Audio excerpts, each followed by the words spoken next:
ప్రేమైనటువంటి దేవాలయం పట్టణ ప్రజలారా, నామంలో మీకు సాయంకాల వేళల్లో మరియు శుభాలు తెలియజేస్తున్నాం. మరి మనుషులందరికీ కలగదు సంతోషకరమైన శుభవర్తమానము మేము మీ దగ్గరికి తీసుకొచ్చి ఉంటున్నాము. మనము ఈ లోకంలో యాత్రికులమని ప్రయాణికులమని పరిశుద్ధ గ్రంథమైన బైబిల్ చెబుతూ ఉంది. ప్రయాణము అనగా ఒక చోట నుండి మరో చోటకి, యాత్ర అనగా ఒక చోట నుండి మరో చోటకి మనము ఈ లోకంలో ప్రయాణం చేసుకుంటాము. మన యొక్క పనుల కొరకు ఒక ఊరు నుండి మరొక ఊరికి వెళ్తాము. తర్వాత ఒక పట్టణం నుండి మరో పట్టణానికి వెళ్తూ ఉంటాము. ఒక రాష్ట్రం నుండి మరో రాష్ట్రానికి బిజినెస్ మీద వెళ్తూ ఉంటారు. ఒక దేశం నుండి మరో దేశానికి ఉద్యోగరీత్యా వెళ్తూ ఉంటారు.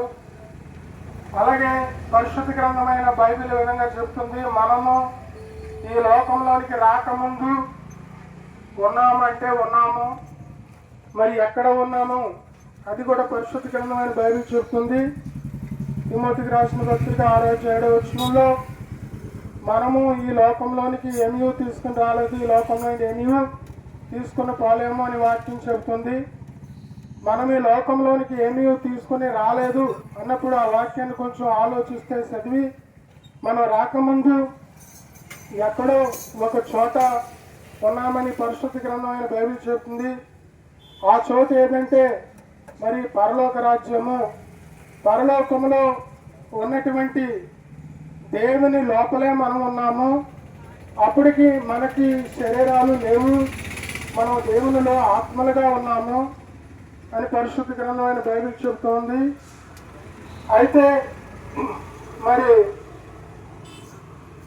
ద్వితీయోపదేశ కాండము 33:7 శాశ్వతుడకు దేవుడు మనకు నివాస స్థలము ఉన్నాడు, నిత్యముల బాహువులు మన కింద ఉన్నాయి. దేవుడు శాశ్వతుడని, ఆయన మనం ఈ లోకంలోనికి రాకముందే మనకి నివాస స్థలముగా ఉన్నాడని, నివాసయోగ్యమైన గృహముగా ఉన్నాడని, అందులో మనం ఉన్నామని వాక్యం చెప్తుంది.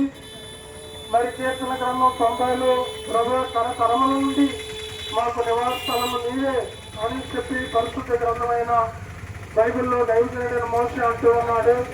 దేవుడు అంటున్నాడు, నరులారా తిరిగి రండి అని చెప్పి అంటూ ఉన్నాడు. మరలా నా దగ్గర నుండే మీరు వెళ్ళారు, నా దగ్గరికే తిరిగి వచ్చేయండి అని ఆయన చెప్తూ ఉన్నాడు. ప్రియులారా, మరి మనము తల్లి గర్భంలోనికి రాకముందు ఎక్కడ ఉన్నామంటే మనకు తెలుసు.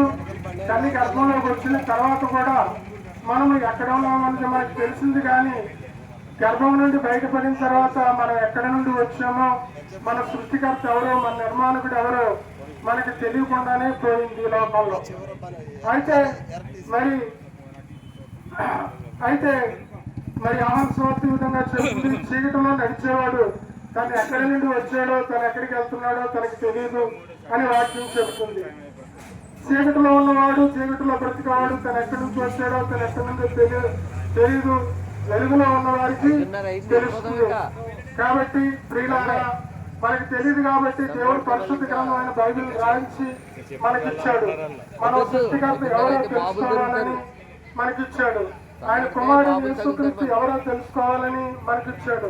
ఆయన కుమారుడు యేసుక్రీస్తును మనం చేసిన పాపాల కొరకు లోకంలోనికి పంపించాడు. మనం చేసిన పాపాల కొరకు ఆయన శిలువ మీద బలి చేశాడు.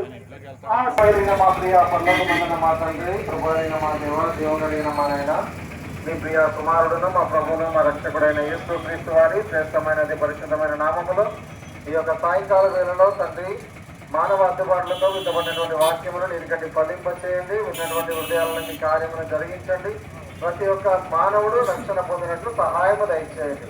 ఎవరు కూడా నశించడం మీకు ఇష్టం లేదు తండ్రి, జ్ఞాపకం చేసుకోమని మేము ఎంతగా మీ సన్నిధిని మాతో కూడా ఉంచి నడిపించమని యేసు నామమున ప్రార్థించి వేడుకొంటున్నాము తండ్రి. ఆమేన్.